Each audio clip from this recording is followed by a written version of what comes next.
Phew, you inspire me. Well, if God can't inspire you, who in hell can? Are you always this flip? I meant that not as a flippancy. Read it again. Oh, I see. Yes. However, it would be okay if I were being flip, wouldn't it? I don't know. I'm used to my God being a little more serious. Well, do me a favor and don't try to contain me. By the way, do yourself the same favor. It just so happens I have a great sense of humor. I'd say you'd have too when you see me what you've all done with life, wouldn't you? I mean, sometimes I have to just laugh at it. It's alright though, because you see, I know it'll all come out alright in the end. What do you mean by that? I mean, you can't lose in this game. You can't go wrong. It's not part of the plan. There's no way not to get where you are going. There's no way to miss your destination. If God is your target, you're in luck because God is so big, you can't miss. That's the big worry, of course. The big worry is that somehow we'll mess up and not get to ever see you, be with you. You mean get to heaven? Yes, we're all afraid of going to hell. So, you've placed yourself there to begin with in order to avoid going there. Interesting strategy. There you are, being flip again. I can't help it. This whole hell thing brings out the worst in me. Good grief, you're a regular comedian. It took you this long to find that out? You looked at the world lately? Which brings me to another question. Why don't you fix the world instead of allowing it to go to hell? Why don't you? I don't have the power. Nonsense. You've the power and the ability right now to end world hunger this minute, to cure diseases this instant. What if I told you your own medical profession holds back cures, refuses to approve alternative medicines and procedures because they threaten the very structure of the healing profession? What if I told you that the governments of the world do not want to end world hunger? Would you believe me? I'd have had a hard time with that. I know that's the populist view, but I can't believe it's actually true. No doctor wants to deny a cure. No countryman wants to see his people die. No individual doctor, that's true. No particular countryman, that's right. But doctoring and politicking have become institutionalized, and it's the institutions that fight these things. Sometimes very subtly, sometimes even unwittingly, but inevitably, because to those institutions, it's a matter of survival. And so, to give you just one very simple and obvious example, doctors in the West deny the healing efficacies of doctors in the East because to accept them, to admit that certain alternate modalities might just provide some healing, would be to tear at the very fabric of the institution as it has structured itself. This is not malevolent, yet it is insidious. The profession doesn't do this because it's evil. It does it because it is scared. All attack is a call for help. I read that in a course in miracles. I put it there. Boy, you have an answer for everything. Which reminds me, we only just started getting to your questions.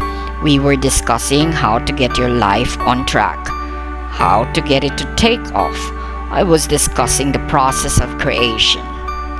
Yes, and I keep interrupting. That's all right, but let's just get back, because we don't want to lose the thread of something that's very important. Life is a creation, not a discovery. You do not live each day to discover what it holds for you, but to create it. You are creating your reality every minute, probably without knowing it.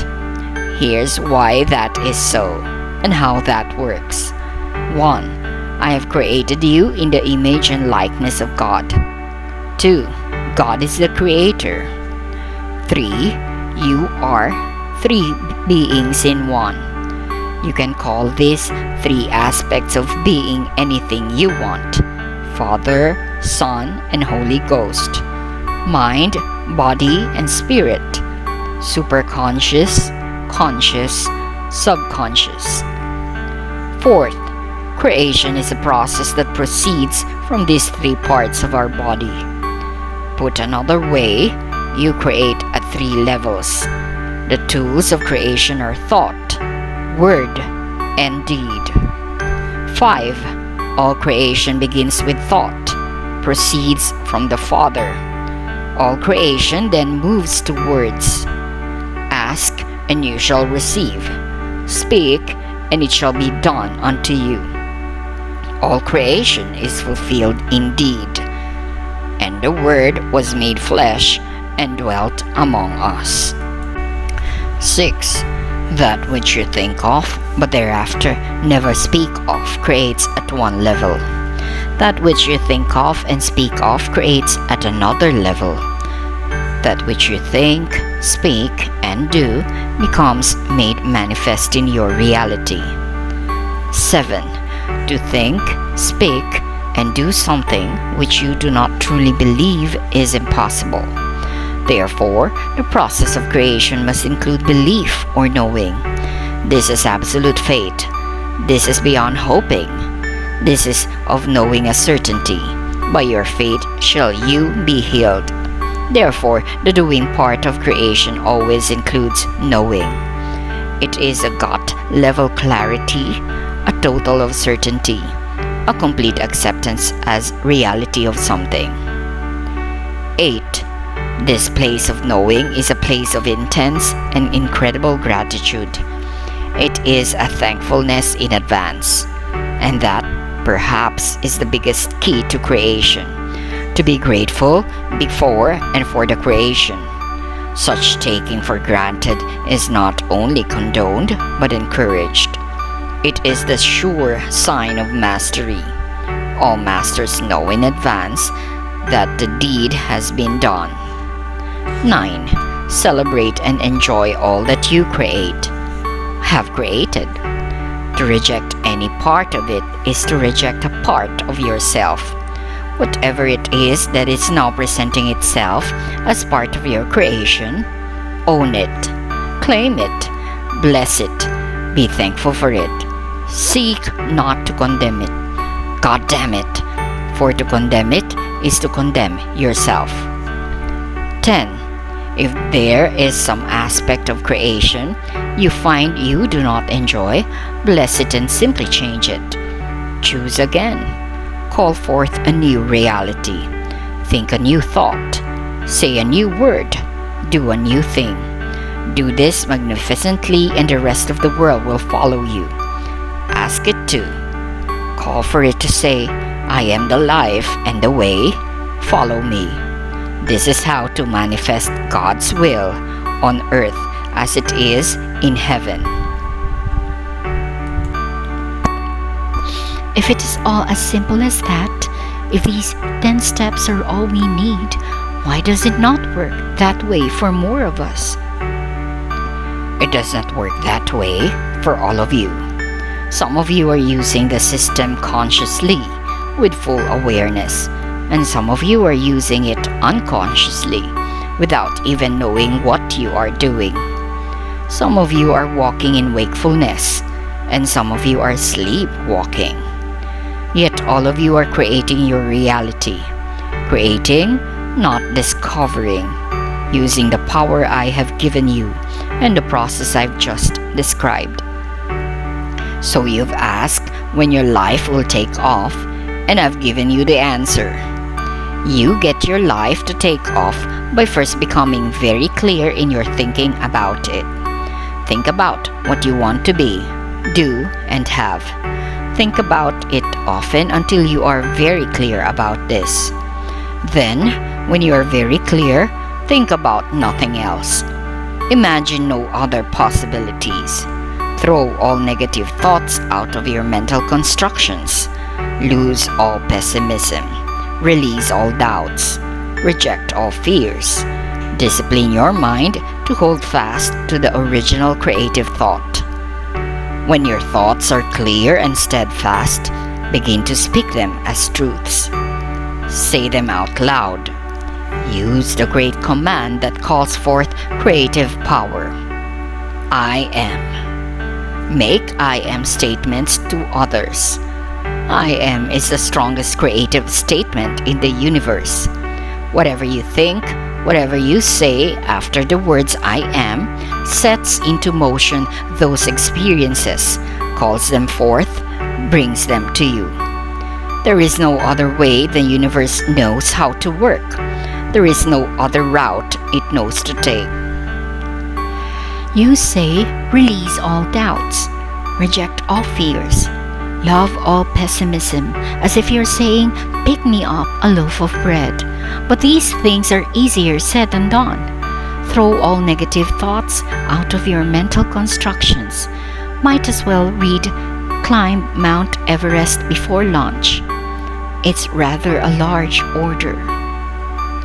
Harnessing your thoughts, exercising control over them, is not as difficult as it might seem. Neither, for that matter, is climbing Mount Everest. It is all a matter of discipline. It is a question of intent. The first step is learning to monitor your thoughts, to think about what you are thinking about.